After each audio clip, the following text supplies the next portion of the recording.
बिस्मिल्लाहिर्रहमानिर्रहीम अस्सलाम वालेकुम। Welcome back to our channel the educational hub. तो उम्मीद करते हैं तमाम बच्चे खैरियत से होंगे और क्लास 9 स्टूडेंट्स। सबसे पहले कॉन्ग्रेचुलेशंस और आई होप कि आज आपका पहला जो बोर्ड एग्जाम था, board of secondary education Karachi की तरफ से, तो सब बच्चों का यकीनन पेपर बहुत अच्छा हुआ होगा। तो अपना फीडबैक आज जरूर देना है बच्चों।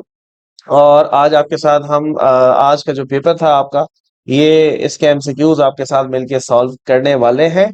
और साथ ही साथ आपने हमारे गेस्ट पेपर का फीडबैक जरूर देना है बच्चों कि हमारे गेस्ट पेपर से आपकी कितनी हेल्प हुई और आज का आपका जो पहला बोर्ड एग्जाम था वो कैसा गया। सो आई होप कि आप तमाम बच्चों का जो पेपर है यकीनन इंशाल्लाह और अल्हम्दुलिल्लाह कि बहुत अच्छा हुआ होगा। कमेंट में जरूर बताइएगा। तो आइए जरा आपके साथ मिलके एमसीक्यूज को सॉल्व करते हैं बच्चों। पहला एमसीक्यू है कि detailing of all observation and data is called. हाँ भाई, जब सारी चीजें बन जाती हैं, ठीक है, सारी चीजों को डिटेल किया जाता है। डिटेल से मुराद ये है कि उनको सेट किया जाता है, तरतीब दिया जाता है, सीक्वेंस दिया जाता है। तो that is basically a result. ठीक है, इसे हम क्या कहते हैं? इसे हम रिजल्ट कहते हैं। Human belongs to phylum Chordata, phylum Echinodermata, phylum Annelida, phylum Arthropoda। बहुत आसान एमसीक्यू, तमाम बच्चों ने सही किया होगा इंशाल्लाह। Phylum Chordata.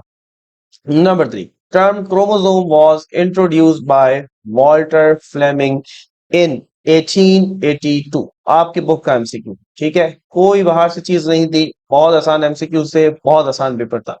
बाकी चीजें आप बताएंगे कि आपका पेपर कैसा हुआ है। सेल मेम्ब्रेन सबको पता है बच्चों, बाय लिपिड लेयर हम इसे कहते हैं। यही कहते हैं ना भाई, bilayer, bi lipid layer कहते हैं ना भाई। बाय का मतलब क्या होता है? डबल होता है।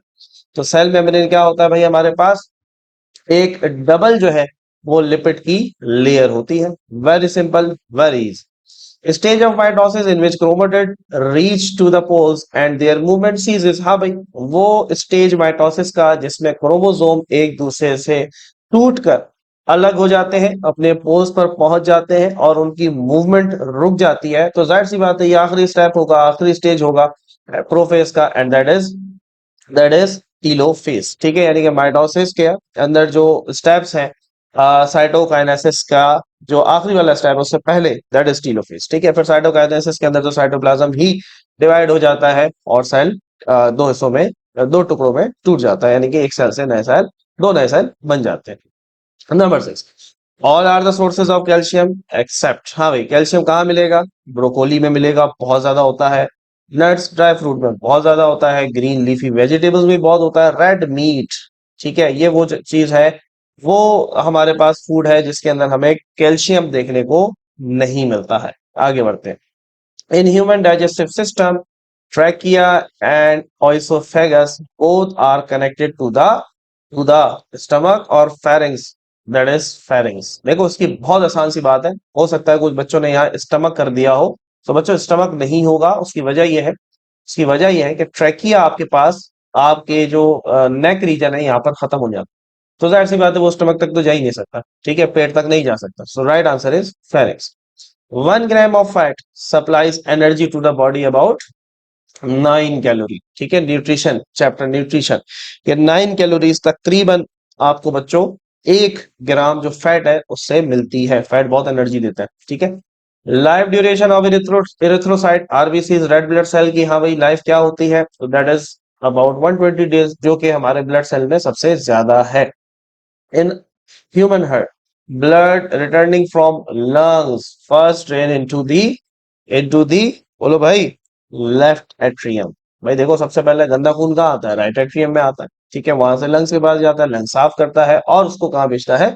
लेफ्ट एट्रियम के अंदर। यही वो आपसे पूछ रहा है। ठीक है, the transportation of organic material take place through. हाँ भाई, जाइलम का काम है वाटर को लेके जाना। ठीक है, तो पीछे कौन बचता है जी? फ्लोएम।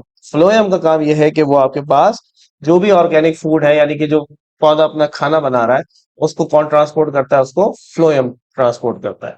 राना डिग्रीना इज द साइंटिफिक नेम। सबसे आसान MCQ I believe, that is frog. तो ये थे 12 एमसीक्यूज। कमेंट में जरूर बताना है कि how much have you secured, 12 में से कितने नंबर बने। और कुछ सवाल जवाब भी देख लेते हैं जी। पहला सवाल, name and define the basic division of biology. हाँ भाई, हमारे गैस पेपर में सवाल है, पहला सवाल यही था और यही आपके पेपर में आया। इसके बाद देखें, होमोलोगस एंड एनालॉगस का पूछा गया। अजय जी, तो ये भी सवाल हमारे पास कहाँ था? प्रिंसिपल ऑफ बाइनोमियल नोमेनक्लेचर के अंदर। ठीक है, ये भी सवाल गैस पेपर से आया। हाइपोथेसिस की बात की जाए तो हाइपोथेसिस हमें मिलेगा चैप्टर नंबर 2 यहाँ पर। ठीक है, ये भी हमारे गैस पेपर में था। सवाल नंबर 4 को देखो भाई, बायोलॉजिकल नेम लिख रहे थे। बायोलॉजिकल नेम ये रहा। ठीक है, देखो एक ही सवाल के अंदर तुम्हारे दो सवाल करवा दिए हमने। यहाँ से ये हो गया और यहाँ से दूसरा सवाल भी कवर हो गया। ये टेबल वही है जिसके अंदर आपने इनके साइंटिफिक नेम लिखने थे। कंजर्वेशन ऑफ बायोडायवर्सिटी हमारा टॉपिक नहीं रहा। हमने इंपॉर्टेंस पढ़ी, डेफिनेशन पढ़ी, लेकिन कंजर्वेशन नहीं पढ़ी। अलबत्ता कार्डियक मसल की डायग्राम हमारे डायग्राम के सेक्शन में शामिल थी, तो ये भी हमारे गेस्ट पेपर से आया है बच्चों।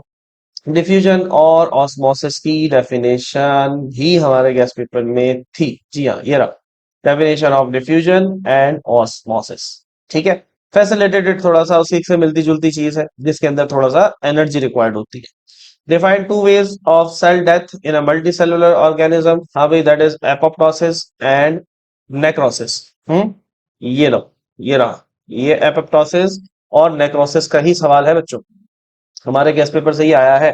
सवाल नंबर 9 की बात कर रहा हूँ। Then question number 10 is define pulmonary circuit and systematic circuit. हमारे पास होगा ट्रांसपोर्ट, ये रहा। ठीक है, देखो ये सवाल भी हमारे गेस्ट पेपर से था अल्हम्दुलिल्लाह। उसके बाद मिनरल्स रोल ऑफ रूट हमने नहीं लिखा था क्योंकि ये बहुत ज्यादा कॉम्प्लिकेटेड था, गेस्ट पेपर में शामिल नहीं था। बहरहाल आपको 8 करने थे, 10 इसमें से आ रहे हैं। Disease is called by the deficiency of vitamin. In vitamin से होने वाली डेफिशिएंसी आपने बतानी थी, और ये आपको कहाँ मिला है जी? ये आपको ये रहा, ये भी हमारे गेस्ट पेपर में शामिल था। ये टेबल पेज नंबर 149 पे जो है बच्चों, उसके अंदर यही सारी चीजें आपसे पूछी गई थी।